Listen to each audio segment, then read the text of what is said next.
Hello and welcome to the Bedroom Guru. Welcome to my boudoir. Today we're going to be talking about special needs children, disabled children, handicapped children, children with ADHD, autism and all sorts of problems. This particular talk was inspired by an email I got from Jane Stump, who's got a severely special needs daughter who's seeing things that are invisible and reacting to things that are invisible. And on her filming, she can see loads of different orbs, and her daughter's actually following where the orbs are going in the room. She's asking me, am I looking too much into this? What's it all about? So this is my first talk that I'm going to do about those beautiful, gifted children that parents have the honour to look after. Now, obviously, you may think it's not an honour. I can't imagine how difficult it is for parents and even single parents to look after severely special needs children. I also obviously want to bring into this terminally ill children or children that have got very short life. It's tough. I can't imagine how tough it is for these parents to have to fight for everything. Over the years, I've had so many people that I've done readings for, people that have just emailed me desperate for help or guidance, because they're always fighting the system, they're fighting for PIP, they're fighting for benefits, they're fighting for equipment. They're full-time carers. If they can't afford to get carers in, if they're earning too much money, they don't get it for free. And they've literally got this little soul, especially on the severe end of the spectrum, at home 24/7 with all sorts of equipment, a medical room, and they've got this pressure all the time of loving and looking after their child, as well as trying to perhaps look after other children that are healthy in the family, and also to be able to just cope. It must be soul destroying. And I bet sometimes some of these parents just look up to the sky and wonder how they're going to cope. And there are chinks in the armour. I would suspect sometimes I think, why me, and get angry. So really what you're doing is, every day you're looking after a child like that, you're going through a repeated grieving process of anger, of bargaining, of denial of how ill they are, denial of the fact that they may pass. So you are going through a torrent of emotions day in, day out, whether you're aware of that or not.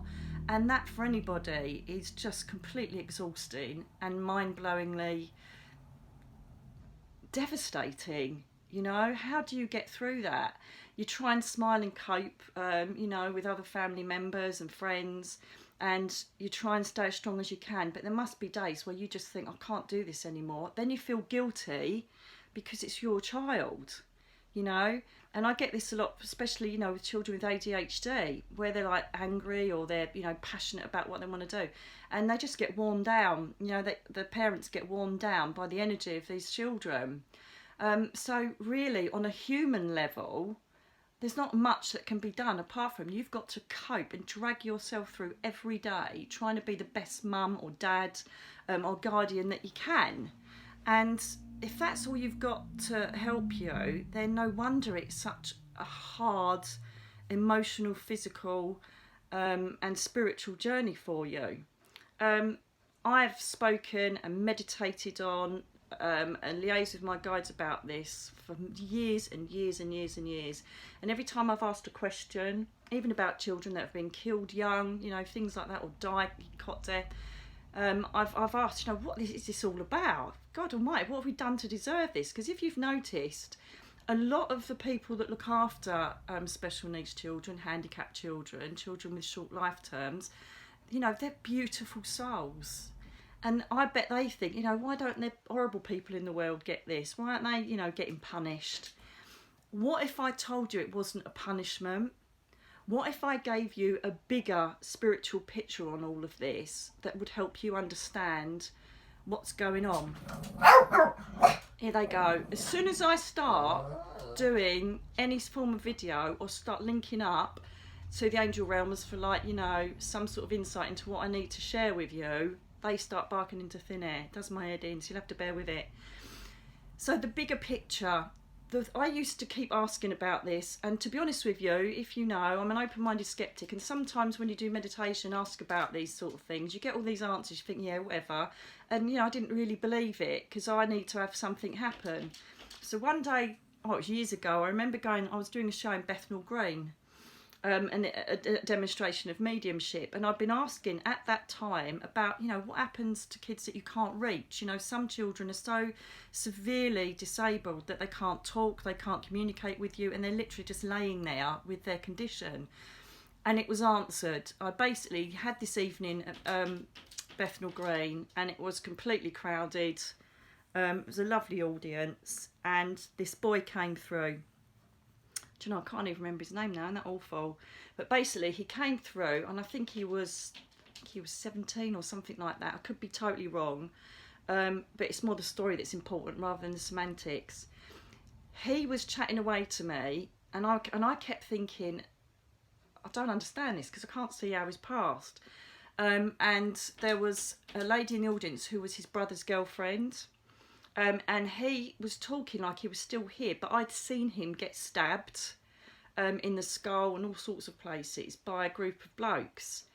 And it turned out that the blokes who had done this were currently on trial as I was doing this reading, which this boy told me about. And then it dawned on me that he was in a coma. And he was still alive. But for all intents and purposes, he couldn't communicate. Obviously, he was in a deep state of coma. I can't remember if it was induced or not, but he was in a coma from severe head trauma from this stabbing. And I thought, oh my God, I'm actually talking or communicating with a spirit in a body that's still alive. And he gave evidence to this, to his brother's girlfriend about, it was so funny because he said, can you tell Nan to stop coming in and playing that crap music, right? And she went, oh my God, because what was happening was his nan would come in, change the radio station to like a classical one because he thought it'd be calming for him, but he couldn't stand it, right? And so he was saying, for God's sake, can you just tell her to stop turning that rubbish music on? And he gave loads of other information, completely aware of conversations, completely aware of what day of the week it was, completely aware of who came in and saw him. The evidence was outstanding. And that completely drove it home to me, you know, because I was talking to a stranger who wasn't, you know, saying yes. She came and saw me afterwards and said, I wasn't just saying yes to make you feel better. She goes, I am so amazed. And she went and told the family, I think it was up in Coventry or somewhere, I really can't remember, sorry. But she went up and told the family, and it gave them this complete sense of closure, because they knew that everything they were doing and saying was getting through to him. So I knew that that was an absolute fact, that, you know, these children, despite the fact they haven't got human senses, they've got the most heightened spiritual senses you could possibly imagine. So that got me thinking. So I started not making a massive effort about it, but if it came up, I would go and sit with autistic children that were so far on the spectrum that they wouldn't talk. And I started doing readings almost, talking to them from soul to soul, and then relaying it back to the parents to say what they did like, what they didn't like, what food they liked, what they wanted in their bedrooms. And it was becoming something that I was really passionate about, because I thought, my God, these people, you know, these children actually know exactly what's going on. So the first thing I need to tell you, my darlings, is they can hear you. They are totally aware of everything that's going on in the house, and they're totally aware of everything you say and do, and they're aware of their surroundings, even though their human body is not showing that to you. I need to take you back to the spiritual philosophy of this, because again, I've done a lot of, I suppose, spiritual research in my meditations and asking my guides, you know, what can I tell people? What can I do to help people get through the pain and the tragedy of dealing with such poorly children? Basically, without getting too deep on spiritual philosophy, because we'll do that on another session, basically we have like a soul cluster up in the spirit world, okay? And we reside in like the reality layer, which other people call heaven. And we have all our memories of, you know, human lives, and we all connect together after each lifetime. And then what happens is that we then join as a soul cluster when we're due to come back down again, if we want to. And it's basically like our spiritual holiday. It's a bit of a sick holiday coming down here, I've got to say. It's like choosing, I shouldn't say Bognor because it's a bit rude, isn't it? Over, I don't know, Spain somewhere, I don't know. I shouldn't say Bognor because people in Bognor are not going to like me for saying that. Anyway, So a soul cluster goes to the halls of learning. We sit with Metatron, who's like the scribe of the Akashic Records. A bit about him later. And we have our spirit guides with us, the ones that are the soul guides, which are with us throughout our whole time, that look out for us and keep us on our life path plan before we come down. So what happens is, to make it very layman's terms, we're all sitting there in a room and say, right, we're all going to go back down to earth, what do you want to do? Some of the souls will be sick to death of coming down here because this is your hell. Like my dad, I remember the first time I communicated with my dad after he passed, and he said, that's your hell down there, darling, because it's bloody brilliant up here. And so I get that now from all of the years of learning this, particularly the last 6 years where I've been, you know, taken to really deep universal philosophy conversations with my lot up there. So what happens is some of the souls in your cluster will say, oh my God, come on, I don't want to go back down. I really don't. I want to stay here. And they're like having a bit of a bitch fit because they don't want to come back down. And so what happens is you go, right, I tell you what then, how about, you know, I have a miscarriage and you come back up, oh really? Oh my God, that'd be brilliant, thank you. Or how about, you know, you just have 5 years down there and you can go home. And they go, oh my God, that would be great, because then I'll have my experience of being encased in a human body. It doesn't work very well. That's like a good soul ascension, a good experience for us, because we get a bit bored up here because everything's so perfect. I can come back up and then I can be there to look after my siblings. I can be there to be somebody that helps teach and look after everybody whilst you're down there doing your experience that I don't want to do. So what I'm trying to tell you is that you have a choice of your life plan. Oh my God, I'm just going to have to let the dog out. Can you believe this? Never worked with bloody animals and children, and I'm doing both. Sorry, you're going to see a load of my Tinkerbell pyjamas now. God's sake, come on, out you go. I'm doing something important. Come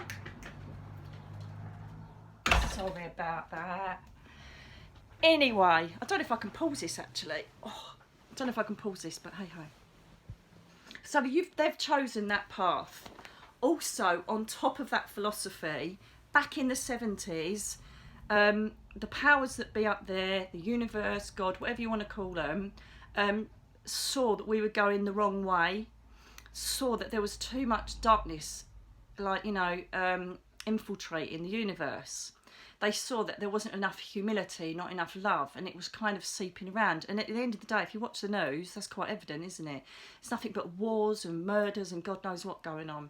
So what they decided in the 70s is to create a more enlightened soul, and they're known as the indigo children, or the rainbow children, children of light, crystal children. Okay, Google it. And so I'm an indigo child, and I'll describe the attributes in a minute. What they also did after the millennium, they call them the millennia children, is these children have been brought down with these severe disabilities, if you want to call them that, but really they've been brought down with a fantastic ability. That ability is, especially in autistic children and severely disabled children that can't communicate with you, their soul remains mostly up in the ethereal layers of the spirit world and the crystal palace, which is like the core, it's like the human address, if you like, of heaven and the core of the universe. I call it the crystal palace, right? And so what they're doing is that they are shut off because, again, they've been chosen because they're an old soul. You're an old soul cluster. They've been chosen to come down, but not integrate with humans.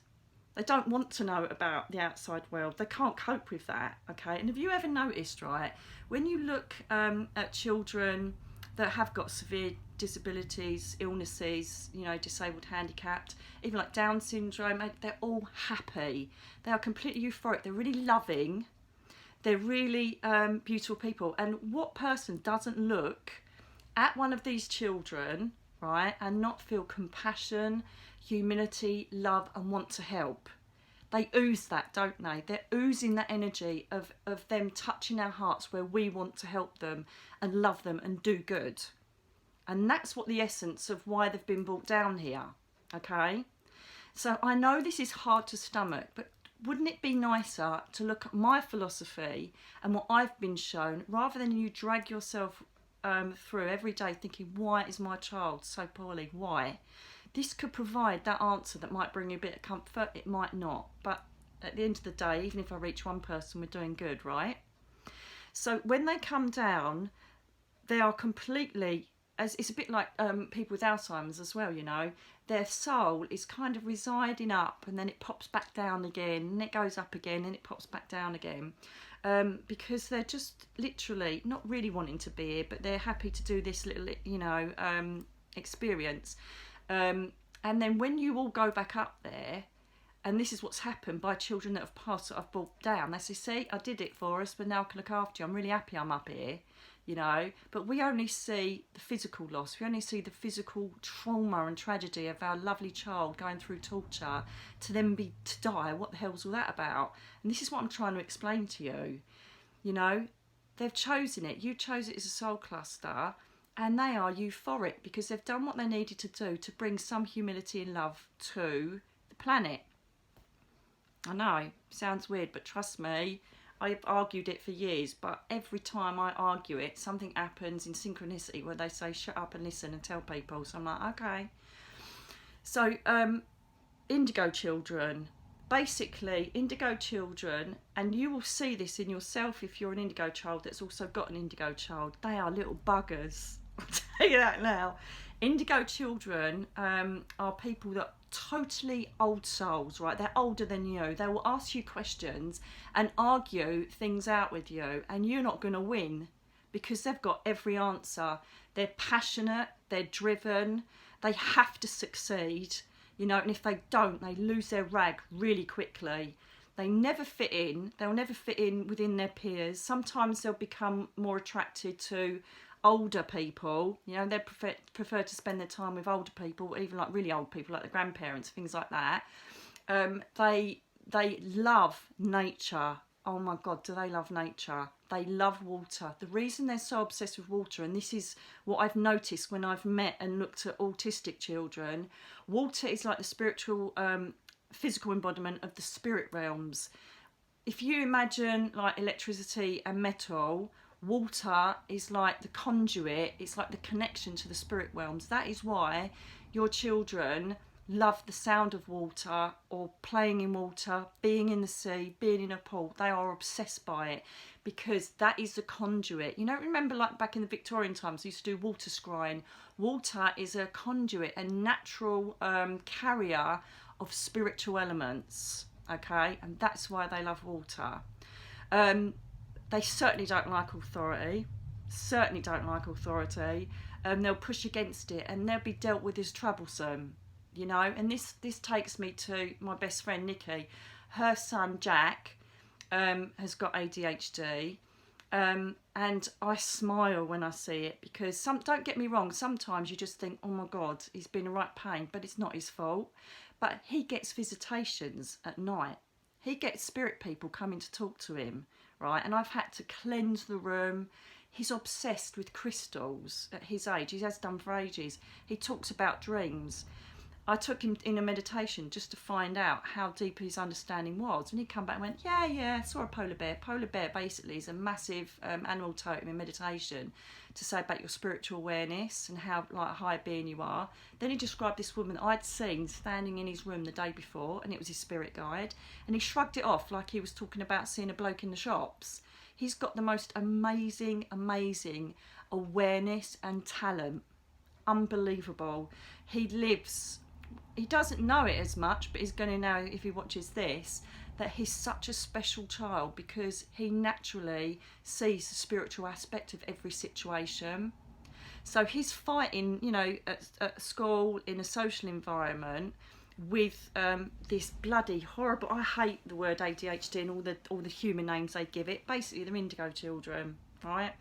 And they obviously struggle in social situations because they've got to deal with humans, and they don't kind of like that very much.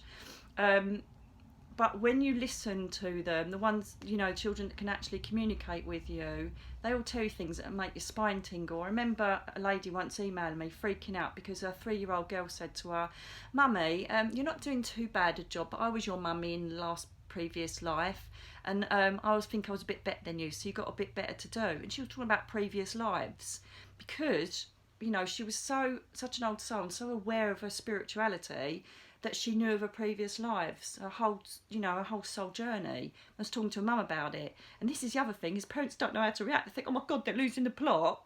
Or, you know, this is why I'm doing this, because actually they are talking the truth. They're transparent.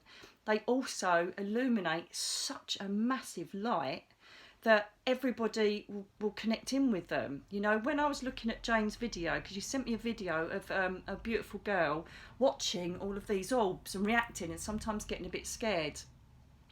And what it is that light is so strong because they're going up and down, a bit like an elevator of light, right? They're going up and down all the time because they're like, oh my God, am I still here? So they're going up and down, okay? It's not that they don't love you, darlings. You've just got to look at the spiritual bit to help you cope with this, right? So basically, they're going up and down and other people are attracted to that. So you will tend to get, if you do video around your children, especially if they're, you know, severe special needs and are bedbound and at home and you've got them, you know, at home, they basically will have children running around because the children want to play and their soul will see that and most people want to play with them. You might find that if your child's autistic or they have any sort of special needs, they will like their own space. Normally that's because they're comfortable, because they're around souls that they recognise, spirit children, spirit people, okay? They're going to get lots of visitation. They're also going to have Archangel Metatron, who I spoke about earlier. He not only is responsible for the scribes of the Akashic Records, which is like the Book of Souls up there in the Halls of Learning, but he also looks over children. He works on a deep purple ray. Now, I've just got to quickly say this about angels, right? Angels aren't just like a bloke who says, yeah, okay, yeah, I'll go to 35 Smith Street, yeah, okay, I'll be down there. They don't actually stand in there and sort of sit there and wait like Father Christmas and have to visit someone else. It's the essence or the radio waves, if you like, of what they work on.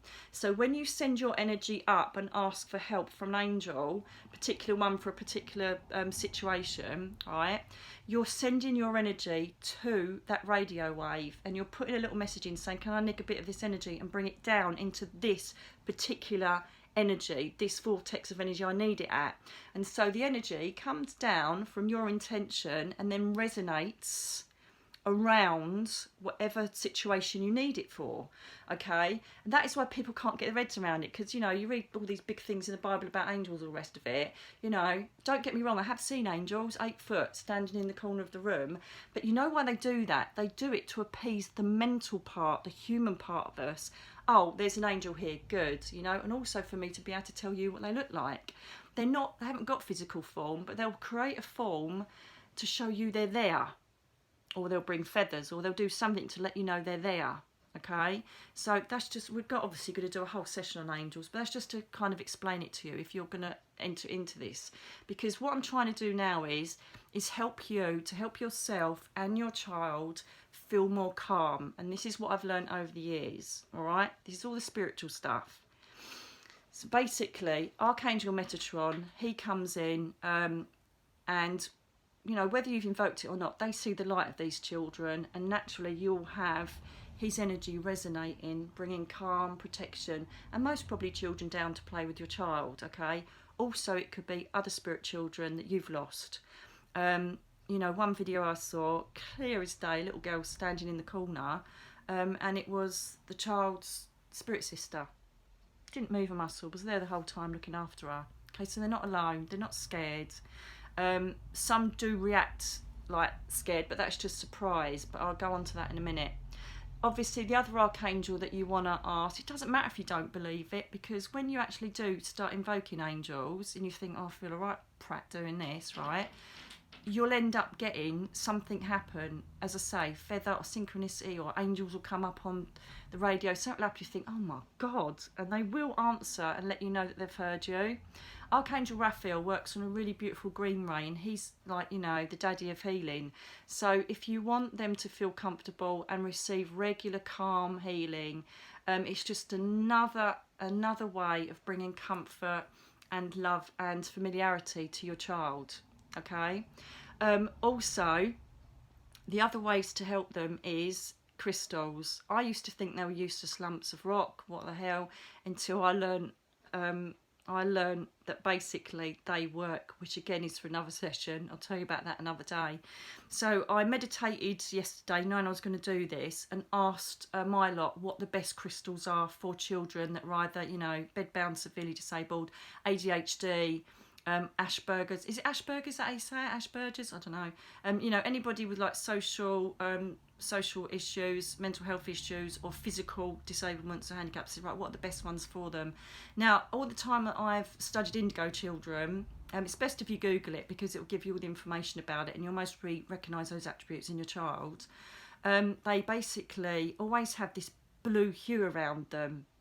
Special needs children, special children, indigo children, and it really amazed me when I looked this up, because they showed me this blue stone last night, and I thought, oh my God, I don't know what that is. And I thought it was lapis, but I wasn't sure. And they said, this is the first one, right? Now, I know this is going to look back to front, because obviously I'm doing a doodah, but if you can see that stone, all right, isn't it funny? Because it's the same colour as the hue that is in the auric field of most special needs children. Right, so lapis lazuli, without going into it, again, you can Google it, but basically it brings a calming effect on a child. It brings focus, and it brings a peace of mind to them. It's a real calming stone for children that perhaps get stressed, or their minds are getting a bit too busy, especially for ADHD. A lot of people I know who I've recommended it to in the past that I'd forgotten about, they just like put it in their school pocket or whatever, and it just brings this calming situation down. You know, crystals resonate energy, and the energy, a bit like the angels, so it's all about energy. It's all about energy, and basically the energy resonates and connects to whatever portal in the chakra points to bring whatever calm that property of that stone is, okay?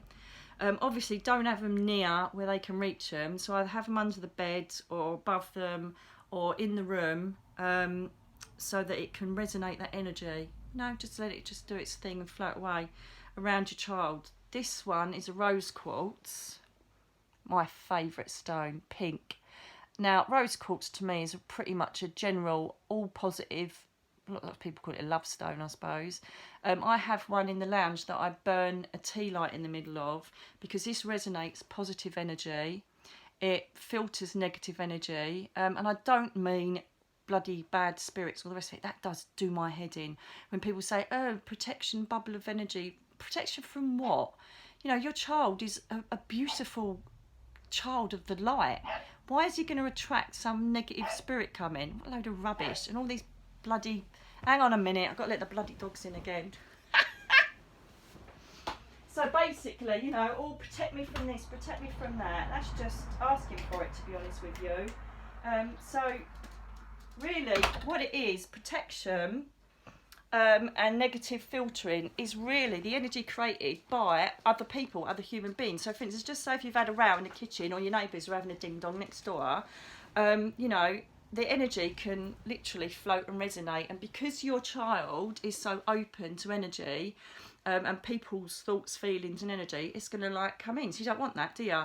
So basically, these type of crystals just keep this like sanctuary around your child. It's not about keeping the boogeyman away. It's a load of old crap.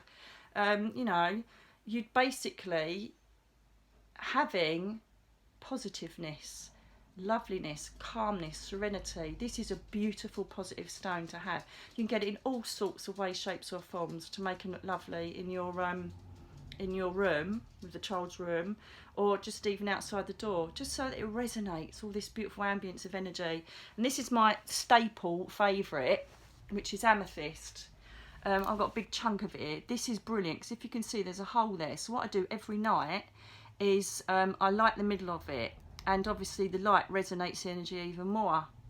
Amethyst is purple, as you can see, which is perfect because that also reflects Archangel Metatron that works on the purple rays. Amethyst is twofold, really. It's for two reasons. Amethyst in a very open, like an indigo child, or a child that's getting visitation, because children do. Even a normal healthy child, they are pure. you know, society hasn't fed them with ego, like fear, doubt, and all ghosts are bad. They haven't been told anything different, and so they're totally open to anything that comes to them. And this is why I get so many emails. My God, this was the biggest amount of emails I had on the subject of children seeing relatives that passed and all the rest of it. It's because they're pure and they're light, and that's what we're supposed to be doing. We're supposed to be getting messages and connecting with our loved ones that are going to give us a nudge or guide us along. Now, that's what it's all about. It's the beauty of it. But straight away people think, oh my God, there's somebody in my kids' room. Yeah, look at all the crap on the telly and think, oh my God, yeah, it's a bad spirit. Yeah, do you mean me harm? It's like, oh my God, it's granddad coming down just to make sure your kid's all right. Do you know what I mean? Let's try and keep it real here. So anyway, amethyst basically helps stop visitation during the night of your loved ones. It's not to stop them visiting and helping the child, but it's to stop them getting disturbed sleep, because a lot of kids, like, you know, have these night terrors, and it's just because they're like, oh my God, there's somebody in my room, I don't know who it is, because they haven't been shown how to acknowledge it. I've done a lot with Jack actually with this, and I've helped him to understand that these people are just here because they love him and they want to look out for him, and he's getting his head around it really well, to be honest with you. He's mastering it. So amethyst is good for that. It also is a very good way of focusing your psychic ability, but also it's one of the ultimate staple grieving stones. So do you remember when I said about grieving earlier? Amethyst also helps you to like work through your issues, work through your pain of having a child that you feel so helpless. But you know what? Hopefully you won't feel as helpless because you're doing things that are going to help their soul, and they'll be a lot more happier. Right, it doesn't matter if you don't believe this, just do it and watch the results. Trust me on this, okay? So they're basically the 3 crystals that were shown to me that would help your child. Funny enough, I was talking to my friend Joe, who's also got a son called Jack, who's had seizures, and they've labelled him with the good old ADHD. And I said about the deep blue, and she went, oh my God, I've got these deep blue curtains that I bought a couple of months ago. He's obsessed with them. It's because he recognises that colour as his own colour. Okay, the other thing is as well, moving on from all the spooky dooky bits, like crystals and stuff and angels, the other thing as well is that indigo children love nature. They don't like man-made things. They don't sit well with it because they love everything that is pure and natural, you know, before we all mucked it up. So they adore animals. They connect and resonate with animal energy, because if you look at an animal, right, they again are completely, unless they're abused by these monsters, they're completely open, loving, transparent, you know, pets, animals. Sorry, I just was thinking of their energy and it just took my heart away, because it's true. They are the most beautiful, purest form that walk this earth, animals and children, right? They've got the same energy resonating. So that is why they feel comforted and love connecting with animals. Even if you're taking them to the zoo, even if you've got them a pet cat or whatever, right? They will see a kindred spirit in an animal, okay? So think about that. Perhaps have pictures or photos or, you know, stuffed animals around you, because trust me, it works. I touched on water earlier. If they hear water, like if you've got a little water feature, I'll tell you what I bought the other day, which is amazing. It's like an electric pot, if you like, and it burns a humidifier smoke that you put essential oils in. You get them off eBay. And basically, you've got the essential oils coming out, which again is a given. You know, having lavender pumping out around your child, as long as they're allowed to have essential oils burning in their room for health purposes. Oh my God, and it's a humidifier. So it's helping them not get too dry. It's helping them not, you know, get irritated eyes or whatever, because obviously being indoors all the time with their central heat and everything. So again, it's a lovely thing to have. And also they've got an LED light that flashes different lights, because remember, pureness, colour, light, energy, that's what we're made up of. That's what they love. That's what brings them comfort. Okay, and music, really calm music. You'll see the reaction to them, obviously, when you play the different music, you'll know which one they like. Okay, so nature. If you can have pictures of mountains, rivers, seas, or play a video of nature programs, as well as their cartoons and stuff, they will get that, because that is what they know. That is what they adore, and that's what they want to get back to, the purity of where souls go. Because they're almost up there. Don't get me wrong, you know, they're not tortured, because they're down here. You know, they're not like, oh my God, I need to get back up, I need to get up. They're honouring the process. It's us that can't honour it. We're the ones that are thinking, my God, my poor baby, okay?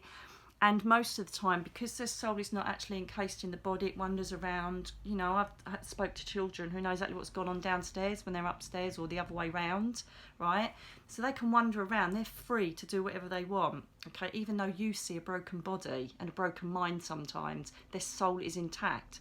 So they can wander around and do whatever they want to do, okay? So just try and visualise that in your mind. Try and visualise sitting next to the television, even though you know perhaps on a monitor next door. If you know, sit and chat with them next to you watching the telly. You're going to feel like a complete nutter doing it, but I'm telling you, if you start this path of recognisance and understanding, I guarantee you things will happen to you that other people won't believe and think, oh, poor Kara, she's losing it, right? But who cares what they think, because you're getting that comfort and knowledge of one, that your child knows that you understand what's going on, and two, you're giving them a lot more of a happier environment to be in.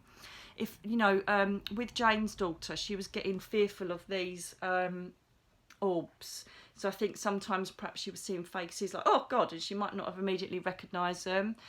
What I've done, because all my nieces and nephews are indigo children, they're all completely aware of the spirit world, the fairy realms, the lot. They're amazing.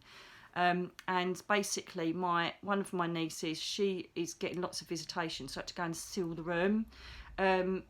Again, obviously I did the amethyst and all the rest of it, but also what I do is I try and find the vortex area. You might not be able to do that, so I'd do the window or the door, right? And just it's an age-old way of dealing with it, you know, all the way from pagans right the way forward, is to get a bag of rock salt and just chuck that by the door frame or by the window, and it's always worked as a protective element. That spirit people, you know, like you can get perhaps spirit people from next door wandering, and it just makes, I don't know how it works, I ain't got a clue, I just accept it does. And it basically stops them in their tracks, and they kind of think, oh, I'll go off somewhere else, but like a burglar alarm, I suppose, you're a burglar.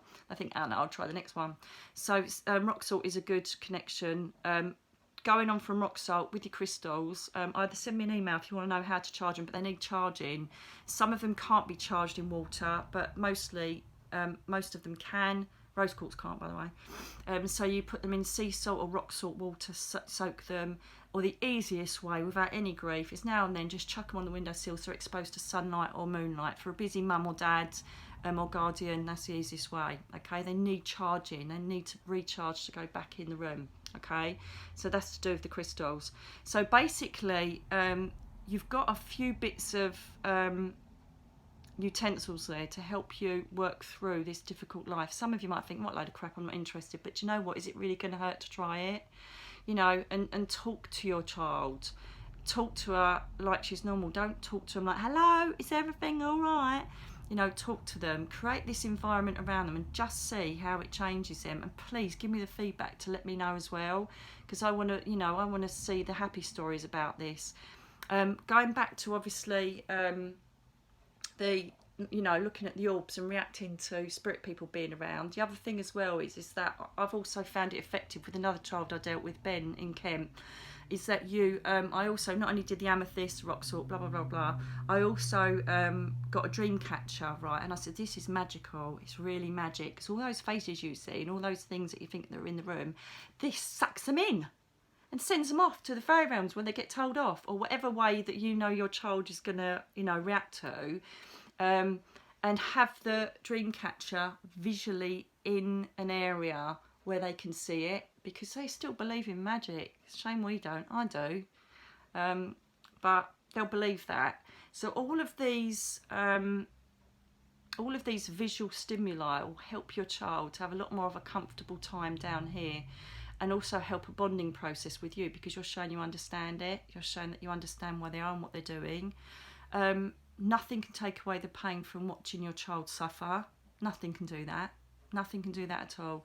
Nothing can take away the pain of your child if unfortunately they're terminal.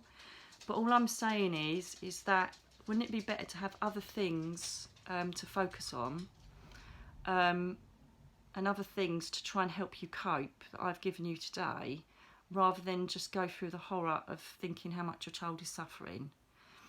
Every child that I've ever connected with, whether they've passed traumatically in a road accident, through illness, or they've been disabled all their lives, it's always a distant memory they're passing and they're suffering. And to be honest with you, when it gets too bad, and every single child that I've seen die instantaneously from an accident or whatever, they're taken away from their bodies, so that every time they say to me, look what happened. I remember a 2-year-old child that came to me who wasn't fixed properly in her back of the car, and unfortunately there was an accident and she died straight away, and the mum had held the guilt for 20 years of that. And I was absolutely blessed to have this little girl come through, and she gave her name, the date, the car she was in, what road they were in. It was unbelievable evidence, because she needed her mum to know it was her, right? And she basically said afterwards, she said, Mum, it was just literally a tiny little blip, a little memory. It's a bit like childbirth, I suppose, not that I'd know, but you know, you go through that agony and pain, and then you've got this beautiful baby and you forget about that, and it's a bit like that. They're back in that beautiful environment, they're back home, you know, because they're homesick, especially the, you know, the autistic children and the children that are severely impaired or ill, you know, they're back home, and the actual passing is a memory. It's just like, oh yeah, I think, yeah, that happened, so what? You know, there's no feeling towards that. If they're killed by someone, or if they've had an accident, they say, yeah, this is what happened to me, and they show where their soul is watching it. Right? They don't go through it. I absolutely guarantee you they do not go through it. And this last 30 years of me doing this has been a complete load of old pants, because I'm telling you now, they do not go through it. Your child never suffers, they never go through the pain of what happens to the physical body. At the end of the day, they know it's coming, their soul is taken out, they watch it go up, and then they heal very, very quickly. Your children are never lost, they're never in purgatory, they're never scared or frightened. The one solid thing that keeps you connected to your children, whether they've passed or whether they're down here, is love. Love is the only thing that allows me to work and bring your children to you. Okay, so all of that inconsequential stuff of being paralysed or being handicapped or having some sort of awful, you know, situation down here, that's nothing, because when they're up there, the only thing they feel is love, complete love for you and the family that are down here. They're surrounded by love of all your people that have passed over, and they feel nothing but that heart-beating, heart-melting love for you. They can be round you whenever they want. They can come down and sit by you when they want. And just quickly, I know I've been going on a while and you must be bored by now, but these children, they basically bring messages to you, and they also bring things to you. They're very good at what's called apporting, and they will bring things to you, whether they're buttons, pennies. They'll just drop things in front of you. Look at the date of what's on the coins if their coins dropped. But they'll do anything to be around you. Perhaps that'll be for another session. Otherwise I'm going to end up doing another 10 minutes and you must be bored by now. But all I'm saying to you is that a lot of you that are in pain, or you're grieving at the moment, or you've just lost a child, you're going to most probably immediately think, what load of crap, right? I've lost my baby, it's unfair. No matter what you say, it's a load of crap. I totally get that. Yeah, I do. You know, I've only lost my mum a little while ago, and yeah, you've got that human feeling. But slowly, there's a way that you incorporate your spiritual understanding and your spiritual beliefs into it to help cope with it. Nothing's going to change the fact you've lost your child. Nothing's going to change the fact that you're looking or caring for a really severely disabled child. But what I'll say to you now is, if you try and bring some of these spiritual bits in, even if it's just one, even if it's just go and buy one epoxy crystal, at least you're doing something to try and help alleviate your pain. Teddy, I'm being really, really serious here, so shut up. So basically, know that your children are safe and well down here. Know that they are up there. And if there's anything that you want to ask about this video, please comment below or go to my website, nikiallen.com, and leave a message there. But I really hope this has helped you, and I really hope that it gives you some form of inspiration or some way of coping in such an absolutely awful thing. I want to thank Jane for sending that email in, and all the others of you that have sent your emails in about children. I hope I've covered everything that I can, and as I say, if there's anything else you want to ask about this, let me know. The next video that I'm going to talk about is visitation. How do you know when your loved ones are coming to visit you? That again was another massive amount of you asking, how do I know it's my dad? How do I know it's my granddad? What do we look for? How do we know they're visiting? How do we know they're all right? So my next video is going to be about spiritual visitation. Sorry about my moany dog. I'm going to go and give him a biscuit. I'm going to have a cup of tea. Thank you for listening, and I truly hope this helps you all. And let me know, obviously, also, if you do implement any of this, if it helps your child, because I'd really like to know. So thanks for listening, and until next time, which will be about spirit visitation, I'll let you go. Take care and have a good day.